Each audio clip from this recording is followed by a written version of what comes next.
बिस्मिल्लाहिर्रहमानिर्रहीम। नाज़रीन अस्सलाम वालेकुम। मैं हूं आपका मेज़बान साबिर शाकिर, वफाकी दारुल हुकूमत इस्लामाबाद से। चंद दिन बाकी हैं और इन चंद दिनों में मैं पहले भी अर्ज कर चुका हूं कि इतने ज़्यादा बिल पास किए जा रहे हैं कौमी असम्बली से, सेनेट से, पार्लिमान से, कि आप तसव्वुर भी नहीं कर सकते कि आखिरी एक हफ्ते में 7 दिन के अंदर अंदर जो बाकी 7 दिन पड़े हैं, 2 दिन से ये सिलसिला शुरू है, 2-4 दिन से, आखिरी 10 दिनों में 20 नए बिल जो है, 20 नए कानून बन चुके हैं और नए बिल मंजूर हो चुके हैं। और उनमें ऐसे कावानीन मौजूद हैं जिन पे गुफ्तगू तक नहीं हुई अरकान पार्लिमान ने, बहस तो दूर की बात है, देखा तक नहीं, पढ़ा तक नहीं, और अरकान जो है वो एहतजाज कर रहे हैं। ये मैं सारी बैकग्राउंड इसलिए बता रहा हूँ कि जो अगली खबर है वो इससे भी कहीं ज़्यादा ख़तरनाक है, जो इस सारे प्रोसेस के पीछे हो रही है।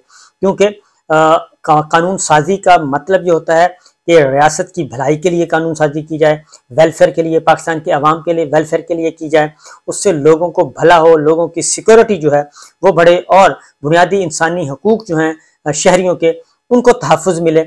ये है। और रियासत जो है, रियासत शहरियों की माँ का दर्जा रखती है और रियासत के अंदर शहरियों को रियासत से कोई तकलीफ नहीं होनी चाहिए, जो एक अमन पसंद शहरी है। लेकिन यहाँ पे इस वक्त ये हो रहा है कि दुनिया भर में चंद ही रियासतें हैं जहाँ पे जो कि इस वक्त सिक्योरिटी स्टेट का उनको दर्जा हासिल है। एक इसराइल है और दूसरा इंडिया, मकबूजा कश्मीर, मकबूजा वादी के जो इलाके हैं वो, वहाँ पे सिक्योरिटी स्टेट के इख्तियारात, सिक्योरिटी स्टेट का दर्जा करके तो सिक्योरिटी फोर्सेस को स्पेशल इख्तियारात वहाँ पे मौजूद हैं। तो पाकिस्तान में भी अब ये जो 15 जमाती हुक्मरान इत्तेहाद जो है, ये कहने को तो कहते हैं कि हम जमहूरियत पसंद हैं, हम आइन की बालादस्ती चाहते हैं, रूल ऑफ लॉ चाहते हैं, लेकिन जो कानून साजी ये कर रहे हैं अपने आखिरी दिनों में, इक़्तिदार के आखिरी दिनों में, वो बहुत ही खतरनाक है। और बहुत सारे कवानीन जो हैं उनको पलक झपकने में भी उनमें तरामीम की जा रही हैं। एक कानून आपको बताऊं, एक तो आर्मी एक्ट में ऑलरेडी तब्दीलियां की गई हैं, उसमें तो अच्छी चीज़ें हैं, उसमें तो कोई शुबा नहीं है, लेकिन ऑफिशियल सीक्रेट एक्ट में एक तरमीम की गई है। और उस तरमीम के बाद मैं एज इट इज़ आपको पढ़ के सुनाता हूँ। और फिर इसमें एक शिक बहुत ही खौफनाक है। सुनिए जी, कि कोई शख्स जानबूझकर अमन आमा का मसला पैदा करता है, रियासत के खिलाफ काम करता है, ममनुआ जगह पर हमला करता है या नुकसान पहुंचाता है, जिसका मकसद बराह रास्त या बिल वास्ता दुश्मन को फायदा पहुंचाना है, वो जुर्म का मुर्तकिब होगा, उसे मुजरम तस्वुर किया जाएगा। इलेक्ट्रॉनिक या जदीद आलात के साथ या इनके बगैर मुल्क के अंदर या बाहर से दस्तावेजात या मालूमात तक गैर मजाज रसाई हासिल करने वाला भी मुजरिम तस्वुर होगा। बगैर पायलट व्हीकल या आले की ममनुआ जगह तक रसाई, दाखिल होने, करीब जाने या आस पास होने का इर्तिकाब करने वाला मुजरिम होगा। उसके बाद अगला वो कहते हैं कि जी हथियार आलात को ज़ाया करने, पाकिस्तान के मफाद के खिलाफ मालूमात, दस्तावेजात का इंकशाफ करने वाला जुर्म का मुर्तकिब होगा। दुश्मन या गैर मुल्की एजेंट के साथ राब्ते में रहने या मिलने वाला जिम्मेदार होगा, मुजरिम होगा। पाकिस्तान के अंदर या बाहर रियासत के तहफ़्फ़ुज़ या मफादात के खिलाफ काम करने वाले के खिलाफ कार्रवाई भी इसी एक्ट के तहत अमल में लाई जाएगी। जानबूझकर अमन आमा, मफादात या पाकिस्तान के लिए नुकसानदेह काम करने के जुर्म के मुर्तकिब फर्द को 3 साल कैद, 10 लाख रुपए जुर्माना, दोनों सजाएं होंगी। कोई भी शख्स जो जुर्म पर उकसाता हो, साजिश करता हो या इसके इर्तिकाब की कोशिश करता हो, वो सजा का मुर्तकिब होगा। अब अगला जरा सुनिए, वो बहुत ही खतरनाक है। इंटेलिजेंस एजेंसियां किसी भी वक्त बगैर वारंट के किसी भी जगह दाखिल होकर तलाशी ले सकती हैं या ताकत का इस्तेमाल कर सकती हैं। ये अलार्मिंग सिचुएशन है कि इंटेलिजेंस एजेंसियां, इंटेलिजेंस इदारे किसी भी वक्त बगैर वारंट के किसी भी जगह दाखिल होकर तलाशी ले सकती हैं या ताकत का इस्तेमाल कर सकती हैं। तलाशी के दौरान बरामद होने वाला हथियार, गोला बारूद, इलेक्ट्रॉनिक या जदीद आलात जब्त कर लिए जाएंगे।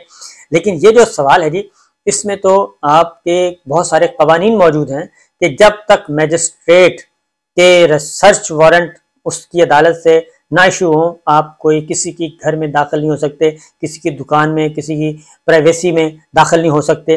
लेकिन इसमें एक ब्लैंक चेक दे दिया गया है, एक इख्तियार, होली सोली फुल इख्तियार दे दिया गया है। जब चाहें आप जा सकते हैं, तलाशी ले सकते हैं, ताकत का इस्तेमाल कर सकते हैं।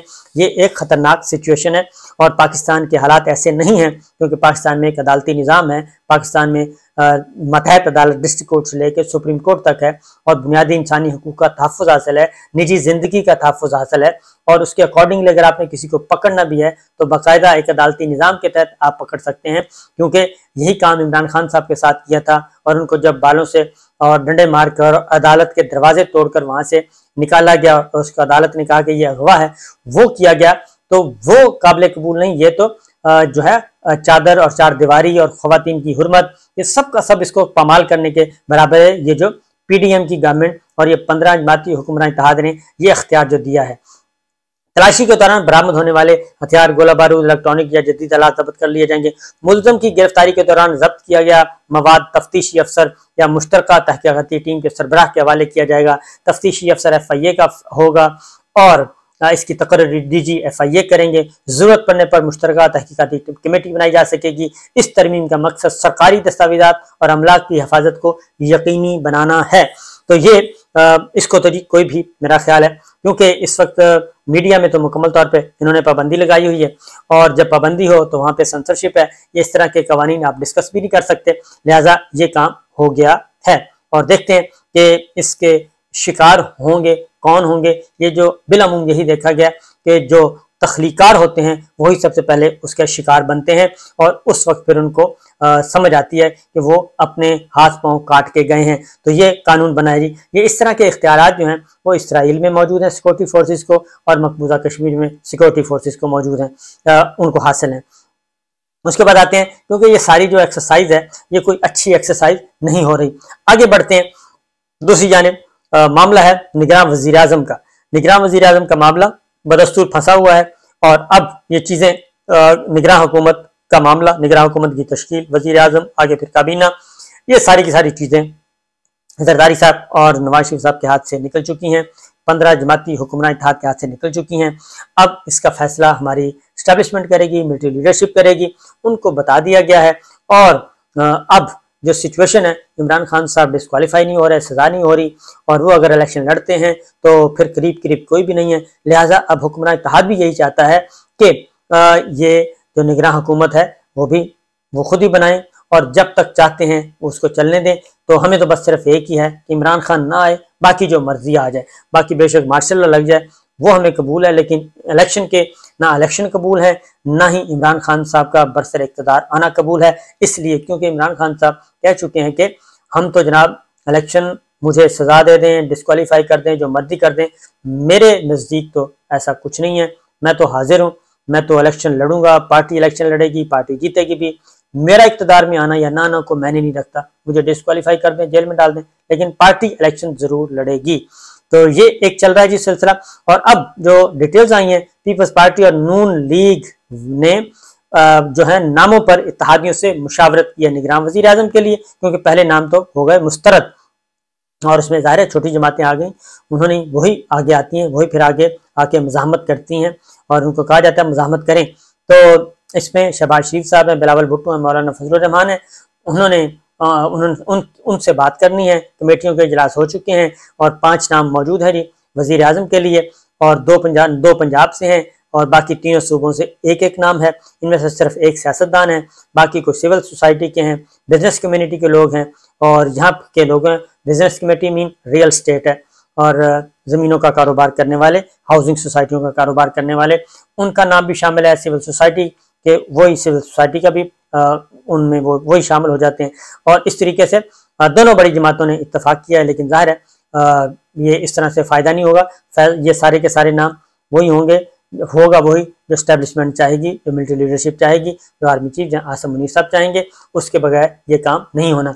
लिहाजा 5 नामों में इत्तेफाक कर दिया और इत्तेहादियों को बता दिया। अब इत्तेहादी जो हैं वो फैसला फरमाएंगे कि क्या करना है, और उसके बाद ये चीज़ें हैं प्रोसेस में डाली जाएंगी। लेकिन वो खबर, बुनियादी खबर यही है कि ये सारे का सारा एक फेक सा एक्सरसाइज है, और इशारा होना है, और इशारे के बाद सारी चीज़ें तय पा जानी है। तो बहरहाल उसके बाद ज़रा ये देख लें कि क्यों ये इलेक्शन से घबराते क्यों हैं, ये डरते क्यों हैं, क्या वजह है, और सब कुछ कहते हैं ले लें, बस हमें इमरान खान साहब से बचा लें।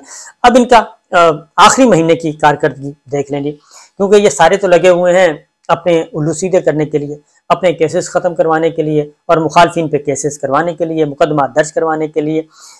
आखिरी महीने में बरामदात में इजाफा नहीं हो सका। बरामदात में माहाना और सालाना बुनियादों पर कमी रिकॉर्ड की गई है। जून की निस्बत जुलाई में बरामदात 12.58% गिर गई और जुलाई 2022 के मुकाबले में जुलाई 2023 में बरामदात 8% गिरी थी। इदारा शुमारियात ने माहाना तिजारती आदाद-ओ-शुमार जारी कर दी है। जुलाई में बरामदात 2 अरब 5 करोड़ 70 लाख डॉलर थी।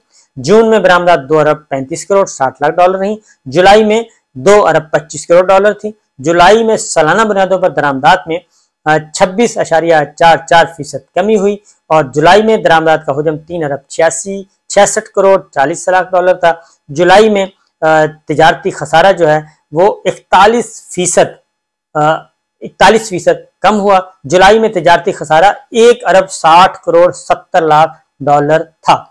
ये है सूरत हाल जी के इकोनॉमी जो है वो असल होती है एक्सपोर्ट्स, हमारी एक्सपोर्ट्स नहीं बढ़ रही, वो गिर रही हैं। एक्सपोर्ट बढ़ती हैं तो बाहर से ज़र मुबादला आता है, डॉलर आता है, वो नहीं आ रहा बल्कि जा ज़्यादा रहा है। तो ये सिचुएशन इस वक्त चल रही है जी। और दूसरी जानिब मुस्लिम लीग नवाज ने, पहले पाकिस्तान पीपल्स पार्टी ने कोशिश की कि बलूचिस्तान अवामी पार्टी पंजाब की जो है बलूचिस्तान की BAP बाप पार्टी जिसको कहते हैं, बापों के बाप, उनको पीपल्स पार्टी ने लेने की कोशिश की। जरदारी साहब ने कहा कि पूरी की पूरी पार्टी मैं अडॉप्ट कर लेता हूँ, लेकिन जाहिर है इधर मशवरा हुआ होगा और बापों के बाप ने मशवरा करके उन्होंने कहा होगा कि नहीं, फिलहाल रहने दें। तो लिहाजा कुदूस बिजंजो साहब ने खत लिखा और उन्होंने पीपल्स पार्टी को इनकार कर दिया, जरदारी साहब से माजरत कर ली। उसके बाद इनकी तरफ दौड़े हैं शहबाज शरीफ साहब, मुस्लिम लीग नवाज, और उन्होंने BAP के रहनुमाओं से मुलाकात की। मुलाकात करने वालों में सेनेटर्स और सूबाई वज़रा भी शामिल थे। सरफराज बुगटी, अनवारुल हक साहब जो है सेनेटर हैं, ये पेश हैं, और चंगेज मरी, आसिम केलू, अब्दुल गफ्फार लहड़ी और दोस्तीन डोमकी शामिल थे। सरदार शुएब, नौशेर वानी, अली गौहर, मीर शौकत समेत ये सारे के सारे लोग थे। वफाकी वज़रा में राना सनाउल्लाह थे, SN इकबाल थे, असाद रफीक थे, इसाक डार साहब थे। इनकी एक मीटिंग हुई है और इस मीटिंग में BAP को कहा गया है कि आप पूरी की पूरी जमात हम में जम हो जाए, जैसे मुस्लिम लीग का PTI में जम हुई है। वो कहते हैं BAP अब हमारी झोली में डाल दी जाए। लेकिन जनाब ये कैसे मुमकिन है कि बलूचिस्तान अवामी पार्टी, बापों के बाप जो हैं वो किसी को दे दिए जाए? ये नहीं हो सकता। और इसलिए ये खेल कुछ और ही है। BAP खुद इंडिपेंडेंटली अपनी निशान पे आएगी और अपना एक बरकरार रखेगी, क्योंकि BAP अगर शामिल हो गई इसमें तो फिर जंगल में मोर नाचा किसने देखा, तो लिहाजा ऐसा कोई चांस नहीं है। तो इजाज़त दीजिए, अल्लाह हाफिज़।